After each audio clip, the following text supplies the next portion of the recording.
साथियों, न्यूज अड्डा पॉलिटिशियन में आपका स्वागत है। आज हम आपके लिए एक भारतीय संविधान से फंडामेंटल राइट और डायरेक्टिव प्रिंसिपल स्टेट पॉलिसी के बारे में कुछ रोशनी डालेंगे। कुछ इनकी झलकियों पर इनमें क्या डिफरेंस है और इनके अंदर क्या क्या इंक्लूड है। तो सबसे पहले हम फंडामेंटल राइट की बात करेंगे, जिनको हिंदी में मौलिक अधिकार बोलते हैं, जो भारतीय संविधान में पार्ट 3 में है और जो कि आर्टिकल 12 से लेकर आर्टिकल 32 तक है।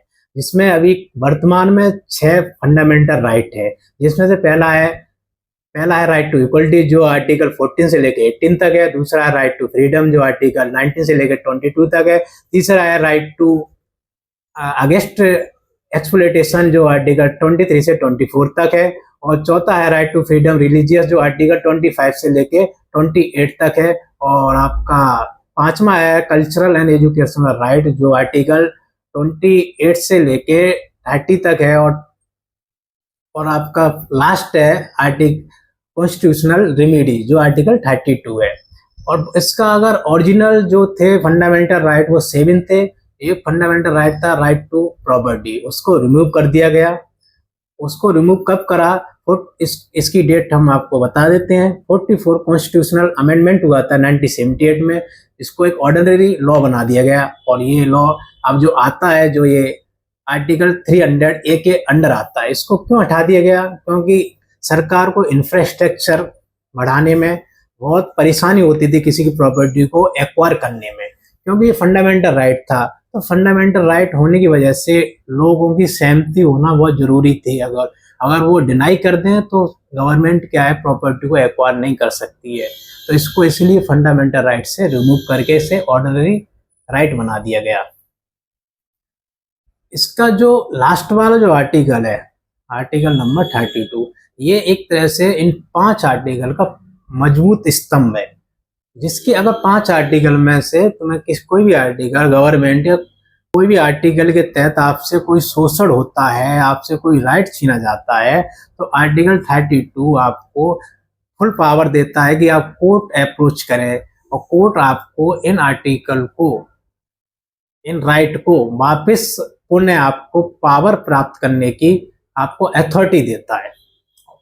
अब बात करेंगे हम डायरेक्टिव प्रिंसिपल स्टेट पॉलिसी की, जो आर्टिकल 36 से लेके 51 तक है, जो कि हिंदी में बोला जाता है राज्य के नीति निर्देशक तत्व, जो कि भारत की आर्थिक सामाजिक को मजबूत करने के लिए इनको भारतीय संविधान में शामिल किया गया था। इसमें 3 प्रिंसिपल पे इन पर काम हुआ। पहला प्रिंसिपल था सोशलिस्ट प्रिंसिपल, जिसे हम सामाजिक सिद्धांत कहते हैं। दूसरा था गांधीयन प्रिंसिपल, जिसे हम गांधी सिद्धांत कहते हैं। तीसरा था लिबरल प्रिंसिपल, जिसे लिबरल सिद्धांत कहते हैं। अब इनके अंदर क्या था कि वेलफेयर स्कीम कैसे प्रमोट की जा सके, एजुकेशन सिस्टम को किस तरह से इम्प्लीमेंट की जा सके, एग्रीकल्चर हुआ, लेबर का इशू हुए, या इंटरनेशनल पीस सिक्योरिटी किस तरह से इम्प्रूवमेंट हो। यूनिफॉर्म सिविल कोड भी इसी के अंदर आता है। लेबर वेजेस इसी के अंदर आते हैं।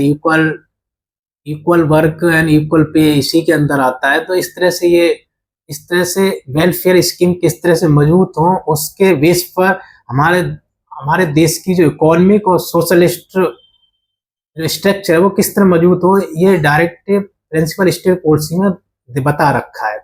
लेकिन इसमें क्या है, अगर ये जो इसमें आर्टिकल है वो आर्टिकल आपसे छीने जाते हैं या आर्टिकल वो इम्प्लीमेंट नहीं होते हैं, तो इसके लिए आप कोर्ट अप्रोच नहीं कर सकते। मौलिक अधिकार और डायरेक्टिव प्रिंसिपल स्टेट पॉलिसी में ये बहुत बड़ा मेन डिफरेंस है। डायरेक्टिव प्रिंसिपल स्टेट पॉलिसी को शॉर्ट में कहते हैं डीपीएसपी, जो कि आप डीपीएसपी में कोर्ट अप्रोच नहीं कर सकते। फंडामेंटल राइट में कोर्ट अप्रोच कर सकते हैं, क्योंकि फंडामेंटल राइट, जिसको हिंदी में मौलिक अधिकार बोला जाता है, ये एक तरह से भारत के लोकतांत्रिक को स्थापित करने में बुनियादी ढांचा है। अगर फंडामेंटल राइट नहीं होंगे तो फंडामेंटल राइट नहीं होते तो देश के अंदर लोकतांत्रिक इस तरह से अभी देख रहे हो स्थापित नहीं हो पाता, क्योंकि राइट टू इक्वलिटी नहीं रहती, बराबरी का हक नहीं रहता, राइट टू फ्रीडम नहीं रहता, राइट टू अगेंस्ट एक्सप्लॉयटेशन नहीं रहता, राइट टू फ्रीडम रिलीजियस नहीं रहती, कल्चरल एजुकेशनल राइट्स नहीं रहते। तो लोगों में मतलब एक तरह से असमझ से स्थिति आ जाती है और एक दूसरे को कोई बराबरी का, कोई आजादी और किस तरह मतलब एक्सप्लॉयटेशन होते हैं, बहुत और लोकतांत्रिक रहता नहीं, मोनोपोली जैसे हालत होते, राजतंत्र जैसे हालात होते देश के अंदर। तो इस आज हमें लगा कि आपको इसके बारे में बताना चाहिए और हमने इसके बारे में आपसे चर्चा की। इसको बाद कभी हम आपको आगे चल के विस्तार में चर्चा करेंगे, अभी आपसे हमने शॉर्ट में आपसे बात की है। धन्यवाद।